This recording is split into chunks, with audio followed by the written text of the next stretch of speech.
Hello friends, welcome to again my YouTube channel VC Classes. Today I am going to teach you interchange of affirmative and negative sentences. कल की video में मैंने आपको इस topic से related rules को define किया था। आज हम उन्हीं रूल्स को सेंटेंसेस में अप्लाई करेंगे। तो जैसे कि हमारा रूल नंबर 1 था, ओनली, अगर हमारे सेंटेंस में ओनली या एलोन दिया है तो हम उसको रिमूव कर देंगे और जब उसका नेगेटिव सेंटेंस बनाएंगे तो हम लिखेंगे none but. For example, only a fool can do it. Only यानी कि केवल, केवल एक मूर्ख इसे कर सकता है। तो हम जब इसको नेगेटिव बनाएंगे तो हम ओनली को हटा देंगे, हम लिखेंगे none but a fool can do it. इसका मीनिंग हो गया नन यानी कोई नहीं, सिवाय एक मूर्ख इसे कर सकता है। फिर नेक्स्ट रूल है इसका हमारा, इसी रूल का सो हमारा फिर एग्जाम्पल नंबर 2 आ जाएगा। आकाश एलोन अटेंडेड द पार्टी। केवल यानी कि आकाश ने अकेले पार्टी अटेंड की, यानी कि केवल आकाश ने पार्टी को अटेंड किया है। तो नन बट, किसी ने नहीं सिवाय, आकाश ने अटेंडेड द पार्टी, आकाश ने पार्टी अटेंड की है। इसमें बस ज़्यादा डिफ़िकल्ट रूल नहीं है, बस हमें क्या करना है, अगर हमारे सेंटेंस में ओनली या एलोन गिवन है तो हमें उनको रिमूव कर देना है, नन बट लगाना है। बस हमें ध्यान देने की बात यह है कि अगर ओनली शुरू में है तो भी हमारा नन बट स्टार्टिंग में आएगा, अगर हमारे सेंटेंस में एलोन बीच में दिया है तो भी हमारा नन और बट शुरू में आएगा। ठीक है। फिर नेक्स्ट है हमारा rule number 2, as soon as does. As soon as को हमें किस में बदलना है, नो सूनर देन में बदलना है।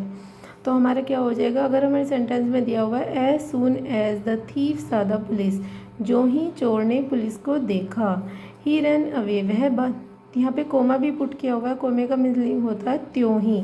एज सून एज ज्यों ही, कोमा मीन्स त्यों ही रन अवे, वह भाग गया। तो हमारा क्या हो जाएगा, इसी तरीके से एज सून एज अगर हमारे सेंटेंस में गिवन है तो हम लिखेंगे नो सूनर, फिर हमारा डिड आ जाएगा। तो अब आप कहोगे कि डिड कहाँ से आया, तो अगर हमारे सेंटेंस में सेकंड फॉर्म दी हुई है, जैसे कि सा दी हुई है, तो सा अगर सा दिया हुआ है लेकिन हमारा जब सेंटेंस है वो नेगेटिव बनेगा, तो नेगेटिव में जैसा कि रूल के अकॉर्डिंग क्या होता है कि डिड, जब हमारा डिड लगेगा तो फर्स्ट फॉर्म आ जाती है। यहाँ पे सेकंड फॉर्म लगी हुई है लेकिन हमारा सेंटेंस नेगेटिव बनेगा, ऊपर से पास्ट इंडेफिनिट में है तो इसलिए पास्ट इंडेफिनिट की हेल्पिंग वर्ब डिड आ जाएगी और साथ ही साथ वर्ब की फर्स्ट फॉर्म हो जाएगी। तो ये हो जाएगा no sooner did the thief see the police, कोमे को हम हटा देंगे, हम लिखेंगे देन ही रैन अवे। तो यानी कि हमारा जो सिंपल सा रूल ये है कि अगर हमारे सेंटेंस में एज सून एज दिया होगा और सेंटेंस अगर में फर्स्ट सेंटेंस में अगर सेकंड फॉर्म दी हुई है तो इसका मीन्स ये हो गया कि नो सूनर के बाद डिड लगेगा और साथ ही साथ वर्ब की फर्स्ट फॉर्म हो जाएगी।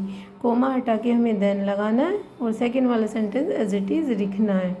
अब आगे चलेंगे हम, रिमूव, थर्ड रूल है हमारा, रिमूव एडवर्ब टू, यानी कि जो एडवर्ब दिया हुआ है, एडवर्ब टू दिया हुआ है, उसको हटा करके नेगेटिव बनाना। तो he is too old to run fast, कि वह तेज़ दौड़ने के लिए बहुत बूढ़ा है। इस टू का मतलब होता है मोर देन इनफ, यानी बियॉन्ड द प्रॉपर लिमिट, यानी कि उचित सीमा से परे। यानी कि इसका मीनिंग अब क्या हो गया कि ही इज़ टू ओल्ड, कि वह उचित सीमा से अधिक बूढ़ा है। क्या करने के लिए, रन फास्ट, तेज़ दौड़ने के लिए। तो हमें सेंटेंस, हम जैसा कि मैंने पिछले टॉपिक्स में भी रिमूव टू में भी एक्सप्लेन किया था कि अगर जब हमारे उसमें डबल टू दिया हो, पहले वाला टी डबल ओ और दूसरा टी ओ दिया हो, तो हम क्या करेंगे, इस टू को हटा के सो लिखेंगे और इस टू को हटा के हमें 4 वर्ड्स बढ़ाने होते हैं, दैट ही कैन नॉट हम इसलिए लगाएंगे कि अगर हमारे सेंटेंस में इज एम आर में है तो कैन नॉट हो जाएगा और सब्जेक्ट जो है हमारा ही जो है वो हमारे सेंटेंस के सब्जेक्ट के अकॉर्डिंग ही यहाँ पे आ जाएगा। तो हमारा हो जाएगा he is so old that he can not run fast. तो इसका मीन्स ये हो गया कि टू को हटा के हमें सो लगाना है और इस वाले टू को हटा के हमें 4 वर्ड बढ़ाने हैं, दैट ही कैन नॉट। ठीक है। अब हम आगे बढ़ेंगे, डबल नेगेटिव और फेल टू। डबल नेगेटिव यानी कि 2 बार नेगेटिव होना, फेल टू यानी कि असफल होना। लेकिन यहाँ पे जो मीनिंग है वो सेंटेंस के माध्यम से अलग आता है, जैसे कि ही रीड्स न्यूज़पेपर डेली, वह प्रतिदिन न्यूज़पेपर पढ़ता है, यानी वो न्यूज़पेपर को पढ़ने में फेल नहीं होता, उसको डेली पढ़ता है। तो इसका हो जाएगा he does not fail to read newspaper daily, कि वह डेली न्यूज़पेपर पढ़ने में फेल नहीं होता, यानी कि पढ़ता है। तो इसमें अगर हमारे सेंटेंस में क्या होगा, अगर सेंटेंस प्रेजेंट इंडेफिनिट में है तो उसी की हम हेल्पिंग वर्ब लगाएंगे, प्लस नोट लगाएंगे, फिर फेल टू लगाएंगे और उसके बाद हम वर्ब की फर्स्ट फॉर्म लगा देंगे।